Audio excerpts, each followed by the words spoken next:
Hey, so what is going on, everyone? It is me, Mr. Mario, and today I want to bring you all a video over something that I've never done before.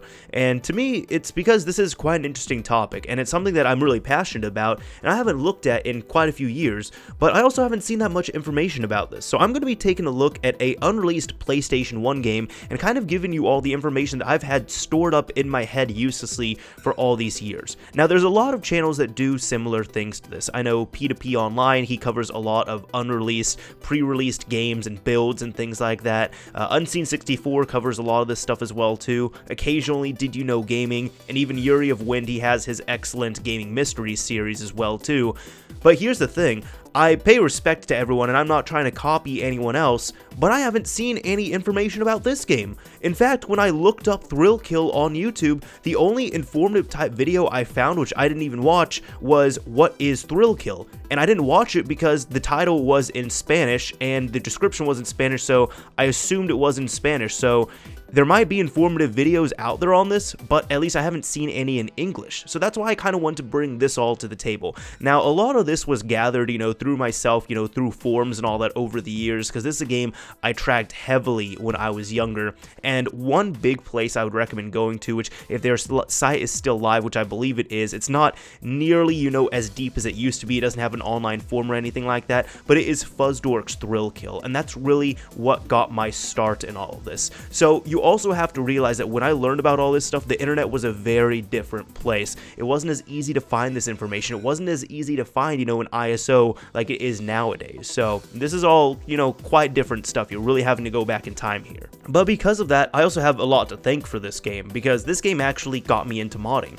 I don't even remember how I found out about this game, but I remember I spent a lot of time at my local library researching this. I couldn't believe that this game had never come out, and this is just a game that I had completely gone under my radar. I didn't know anything about it, and because of that, I wanted to try and play it, and there were places you could get it at, but you didn't know where to get it at. Then if you got it, you didn't know how to boot it up, because your PlayStation can't play a backed up game easily, or a burned game. So that's where I learned about mod chips and boot discs and swap methods and all that other stuff. And this just opened up a whole new realm to me, to the point where honestly it was life changing, because I don't know if I would be into modding if I didn't get a hold of this game, or ever discover it, and I don't know where this channel would be. So you all have to thank Thrill Kill for that. Thank everyone for this. Now, one big piece of misinformation that I would like to just knock out of the park right here before we get into the meat and potatoes of this commentary is this game was never banned. There's a lot of misinformation and people that claim this game was banned.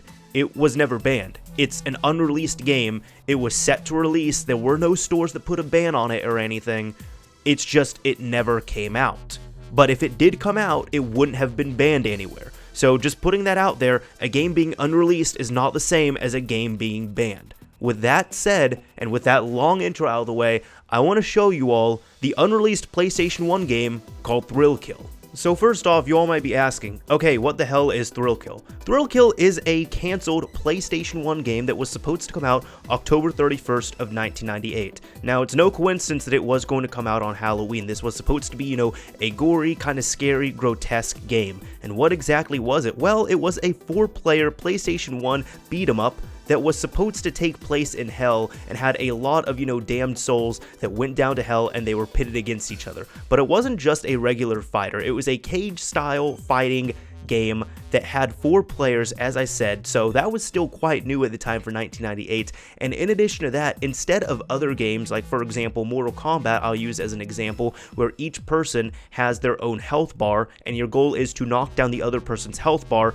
and then perform a fatality on them, this was actually different. Instead, you kind of got XP in a way through the kill meter gauge. Now, the kill meter, if you're looking up top on the screen with my crappy gameplay right here, I'm not very good at fighting games, so forgive the gameplay, but your goal is to build up the kill meter, and then every time the kill meter is filled up, you end up getting the ability to kill a character that you can get a hold of, because you have a limited time to do that. Now, once it gets down to 1v1, that is when the final person is able to do a thrill kill. So when it's 1v1, that's when one person has to build up their kill meter, and when they do that, they have to catch the other person, and they can perform a thrill kill, which is a lot like a fatality. Now, what was this game's so well known for? Well, at the time, it was pretty controversial because, I mean, it was bloody, it was gory, it was grotesque, it was really odd in some ways, and also it was rated AO. Yes, it was rated adults only. Now, later on, it did get modified so that it was able to get a M rating, because for anyone that does not know, if your game has a rated AO on it, most stores, at least in the United States, will not carry that game. And they didn't want that, so the first time it went to the ESRB, it got an AO, and they changed up a few things that I'm going to talk about later on. But when they changed those things, it was going to come out as a M-rated game. Now, a lot of people here might be listening to this and watching and thinking, okay, this game sounds pretty cool. Why haven't I heard of it until now? What happened? Why didn't it even release in the first place? And those are all excellent questions. I mean, this game was 100% completed. It was completely ready to go. And guess what? The game was canceled 2 weeks. 2 weeks before it was supposed to come out. That is the same month it was going to come out, at least. It was completely canceled off.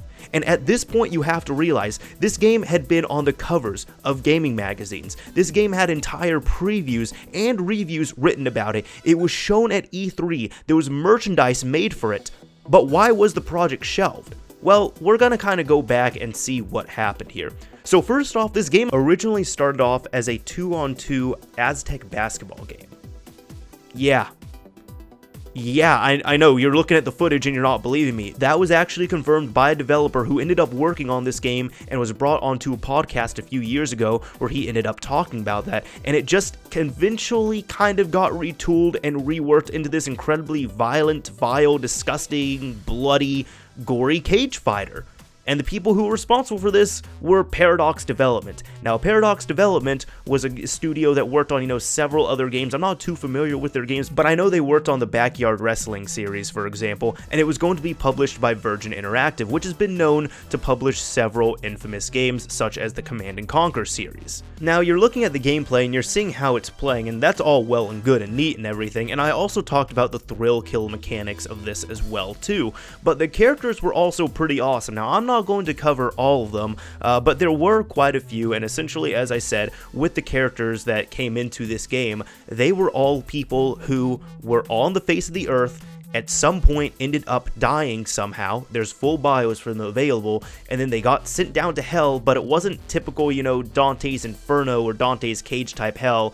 It was this weird type hell where they just have to fight for eternity, I guess. Now, I'm going to name off some of the characters. A few of them would be Cletus, who is a redneck cannibal who I believe was caught putting human meat into his food because he had a meat processing plant, and I believe he ended up killing himself accidentally by falling into one of the meat vats and just kind of got destroyed that way.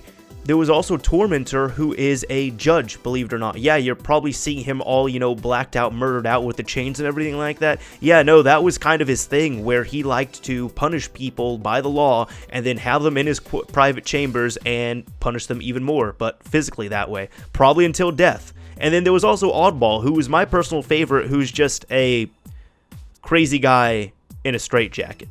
There was also a secret character as well, too, called the Gimp.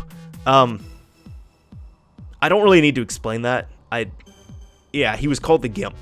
Now, I cannot stress this enough. This game was complete. It was ready. It was good to go. And even the development up until then was absolutely incredible with this. Like, they fully fleshed everything out. This is going to be one of the first games of its type, especially on the PlayStation, as you can see with the setup right here. They had a whole new engine built for it, so the engine that they were using was not some leased out engine or some that they had used in other games. This is going to be the first game to use this type of engine. It had an entire new soundtrack made for it as well too, and they ended up working with 1 or 2 bands for that. Now, this game also had an AO rating as well too, which is what it was most infamous for, and it was cut down to an M rating. The two biggest changes here were that one of them, Belladonna, so the dominatrix character in here, she ended up having a thrill kill called Going Down, where essentially she would pull this thrill kill on someone and it looks like she was sucking them off, and just look.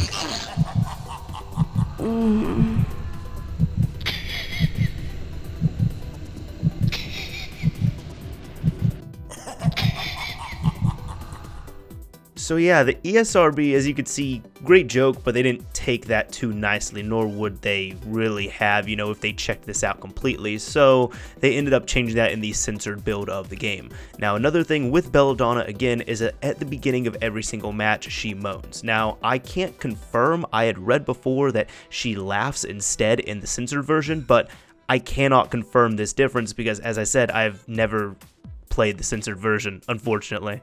The final difference is that Cletus, the cannibal in this game, fights with a severed human leg that he carries around with him at all times, and at the beginning of each round, he ends up biting into it, blood squirts out, you can hear some crunching of flesh and everything, and that's about it. That's in the uncensored version. Now, in the censored version, I believe what happens is when he bites in, you don't hear any gore, any mashing, anything like that, and he says yummy instead of, all the other sound effects. I don't know about the blood, though. Again, this is all stuff that I have just heard over the years, and I've seen it confirmed many different places, and I guess that's how it's been confirmed, where it's been on so many sites, but without a censored build of the game, I can't really go off it completely. But those are the three differences that I know of, at least. Now, you all might be asking, well, we just saw the animations and everything right there. What gives? There's 4 different builds of it. Yeah, this is where it gets kind of iffy. So there's an NTSC beta, there is a PAL beta, and then there's the NTSC full censored build and the NTSC full uncensored build. Now, the most common builds out there, I would say, if you just go out randomly somewhere and grab an ISO file of it, you're probably going to get the NTSC beta or the NTSC full uncensored copy. So you're going to get one of the two. Right under that, another one that's kind of hard to find is the PAL beta. That's a little bit more completed and everything, but still not the full game. But I think it has 1 or 2, different types of things in there, like endings and all that stuff. Now, the hardest one to find, which I have never found it anywhere, never, ever, never seen it, I would love it, is the NTSC full censored build of the game. You see, there was a censored version and an uncensored version. Uncensored version was the AO build, even though it says M at the beginning of the game. Yes, there's even a warning telling you that you cannot play this game unless you're at a certain age and you have to do a button press to boot into the game. They were going all out with this. But there was also a M-rated version of the game, which is the censored version. Now, here's where I have to speculate a little bit, right? Back in 1998, this is when bootleg copies of this game first started circulating everywhere. I believe what happened was people ended up getting this game and they somehow got the uncensored version, but a lot of people also had the censored version. So a lot of people who were going out and buying this game, or they were downloading it from different places, they said, screw that, I don't want the censored version, I'm gonna get the fully uncensored version, which is my logic as well too. That is what I would go for. But unfortunately, over time, the full censored version of the game has kind of fallen into obscurity. I'm not saying that it doesn't exist, but I will say that I've never seen it, and I've never even seen links for it. And by the way, just because of kind of gray-ish copyright stuff, just no links. No links to this game down below in the description, okay? No links in the comments either, just don't do it, okay? Just please respect that. Thank you very much, I appreciate it. But as I said, that's especially weird even due to the fact that there is a NTSC beta and a PAL beta, and I've even found multiple different versions of those two betas, and then there's the full uncensored AO build of the game, but I've never found the M-rated version of the game. But hey, if you're ever able to find one, just let me know somehow. Please, let me know. I'm genuinely very interested in getting a hold of that. But now that we've talked quite a bit about the game and I've showed you this footage and everything, you might be asking, okay, well, that's cool, and it has a pretty awesome legacy, and it sucks that it was canceled. Why was it canceled? Well, a few things ended up happening that were mostly political fueled and everything like that. So first off, Virgin Interactive was the publisher of this game. Before this game came out, EA, Electronic Arts, ended up purchasing Virgin Interactive. Now, this is not uncommon. EA has been known to always buy up studios so they can have this big conglomerate and everything, and really they were gunning after Virgin Interactive so they could get a hold of the Command & Conquer series, all that stuff, and make more money. But then, just 2 weeks before the game came out, 2 weeks, I'm telling you all, like 2 weeks, if not 2 weeks, the same month it was going to come out, EA ended up canceling it. Yeah, they canceled it. It's kind of sucks, doesn't it? Like, imagine you're really geared up and you're really amped up to get this game, and 2 weeks before it comes out, sorry, it's not coming out. And what ended up happening was EA came out and they said that they did not want to, quote, publish such a senselessly violent game, unquote. And they even went as far as to say that they would never ever release it or give it to anyone else. So that meant if another publishing company came over and said, hey, we want to buy the rights to Thrill Kill, nope, they're not going to do it. And that's still why we have not seen an official release on it.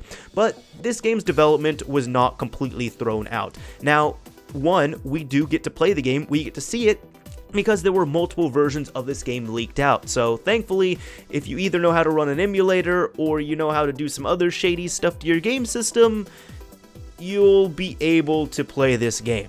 You just have to kind of find it your own way, or it will find you.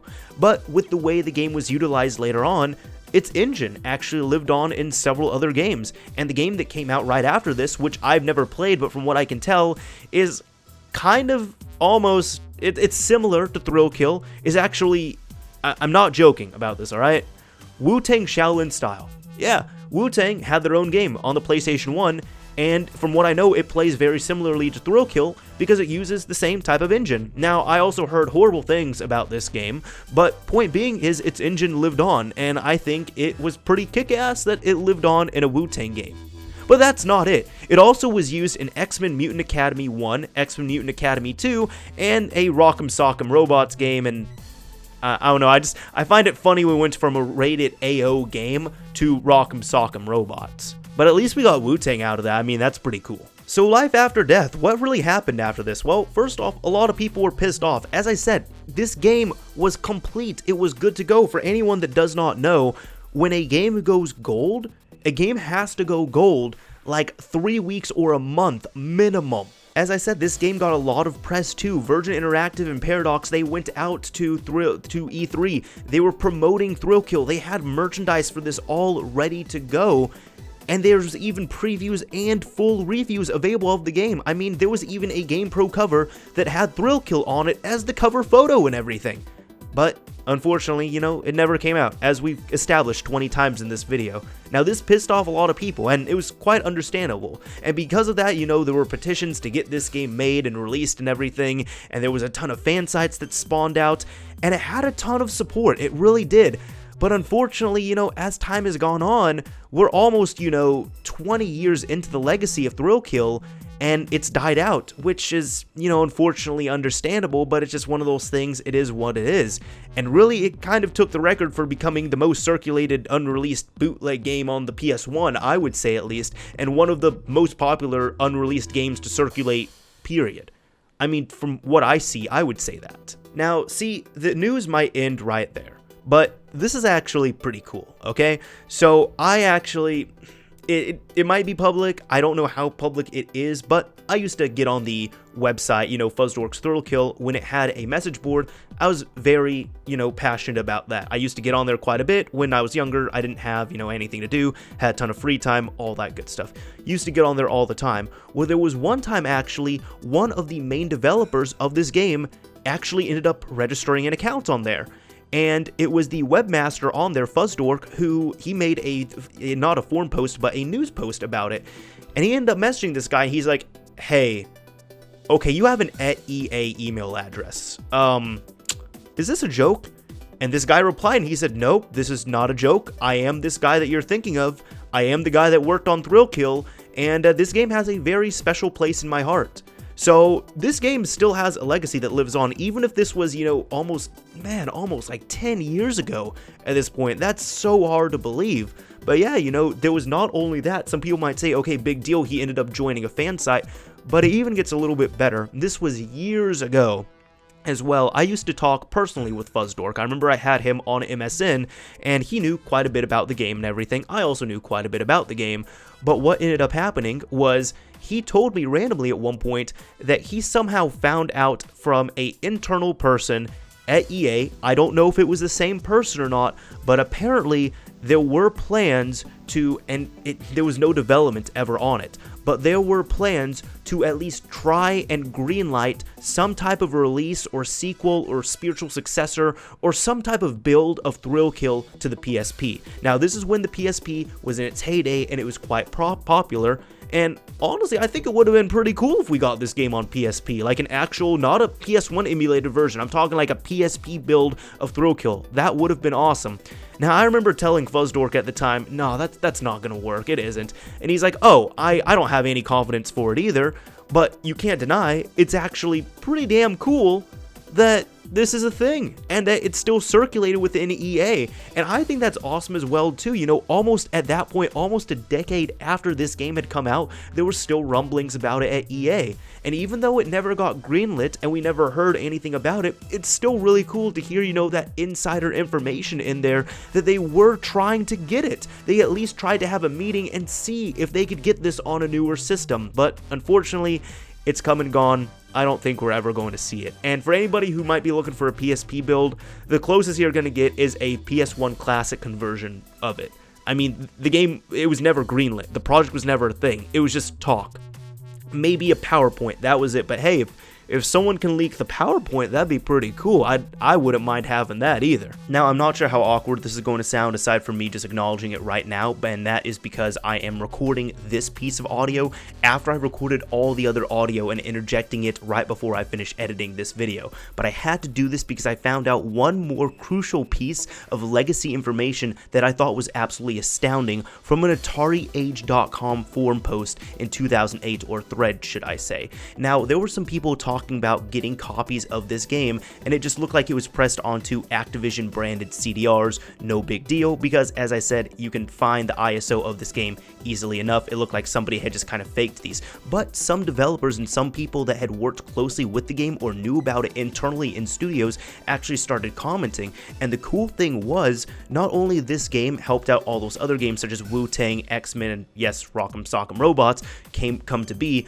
The reason why that happened is because essentially they used Thrill Kill as a advertising tool. They had this game that was 100% complete, they had it on hand, and they couldn't release it, but they built this engine for it. So what's the best way of shopping around an engine for companies that want to use a new type of engine for a new game?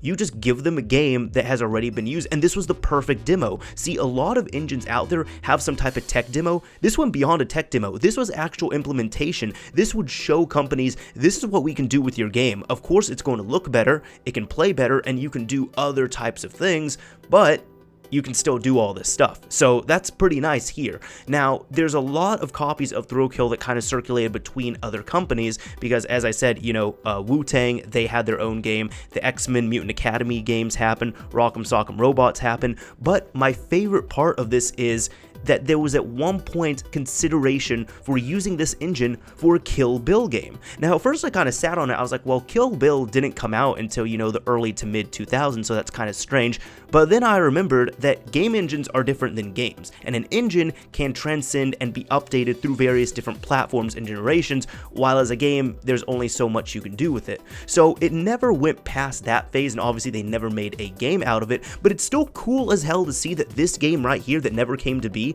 was used as an advertising tool to shop around this engine, and on top of that was considered for a Kill Bill game. So what now? Well, that's about the end of the video.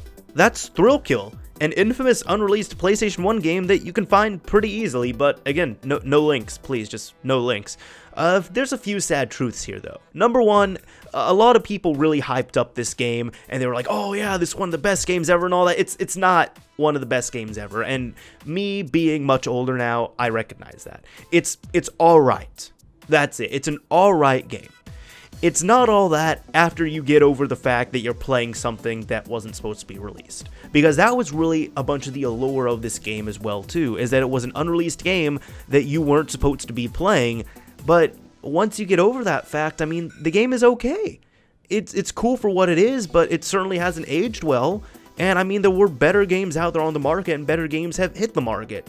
But another sad truth here is that this shows that 100% complete games get canceled for the most stupid reasons. Because I guarantee at this point in 1998, there were worse games that had come out than Thrill Kill. And even at this point in time, we've seen much more ambitious, scarier, gorier games from EA. I mean, for God's sake, these are the people that really ended up, publishing Dead Space. And then we got Dead Space 2, which was cool. And then we got Dead Space 3, which kind of okay, we went from a survival horror type game to an action adventure game. Like Dead Space 3, I never finished it, but Dead Space 3, if you're looking for horror on that game, no, you're gonna be sorely disappointed. But Dead Space 1 and 2, those games were pretty dope. I'll give them that. Now, what would I want to see done? I don't think anything's ever going to happen from this, honestly. Aside from maybe a few more people downloading the image file for this, trying it out in an emulator or a PlayStation. And by the way, I just found this out as well, too. I found this out years ago. But if you are using a swap method or anything like that on a PlayStation 1, the best game you could use to swap it out, because of the way the engine is built, is Wu-Tang Shaolin style. I kid you not. You use a boot disc, you use Wu-Tang Shaolin style, the game will run perfectly. But it's really best to play on a good emulator or a modified PlayStation, a hard modded PlayStation, anything like that. Just try and stay away from the swap tricks, because this game, it's the way the engine is built, it doesn't play properly on stuff like that. But honestly, one thing I would like to see is, the main thing would be EA to come out and acknowledge this game. I think it would be absolutely fantastic if they had something, if they broke the silence on it officially, you know, after we're in a new millennium. I think that'd be really cool. Do I think that's going to happen? No. And this is going to be a different thing as well, too. But even if they ended up releasing a build that we never had, or they end up releasing a retooled version of it, I think that would be cool as well, too.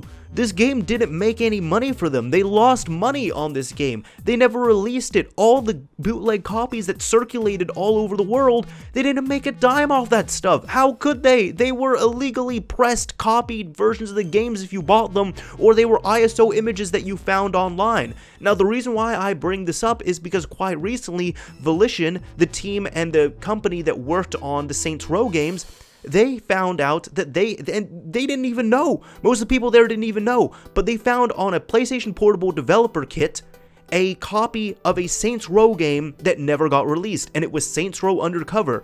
Granted, that game was not complete like Thrillkill. It wasn't as polished as Thrillkill, but they ended up showing it to the world, and they showed it as this unreleased game, and you know what they did on top of that? They even dumped the game, and they released it as an ISO. To me, that was absolutely incredible, because although they didn't make it open source or anything, it was still cool. They acknowledged that yes, this game wasn't very good, so that's why we end up canceling it, but there's people that would love to see this, so here we're gonna show them. Oh, there's people that would probably love to collect this and play around with it. Here's the ISO. We're not making any money off it. It was never released. And I think it would be kind of cool if EA did something like that. Do I think they're gonna do that? No. I don't think so, ever. I think there's builds of this game that are just collecting virtual dust and physical dust somewhere in their archives and all that stuff. And also, I don't really have a hope for them, you know, releasing an ISO that's already been available, because ISOs for this game have been available since probably 1998, 1999 around many places. But hey, if it's a build that we've never touched, I would love to get my hands on it. I'm just saying. Anyways, this is Mr. Mario signing off. Thank you all for watching, everyone. Let me know what you all thought of this video, and I hope I, kind of educated you all and showed you all a little bit of Thrillkill and kind of something that I am still definitely a little bit passionate about.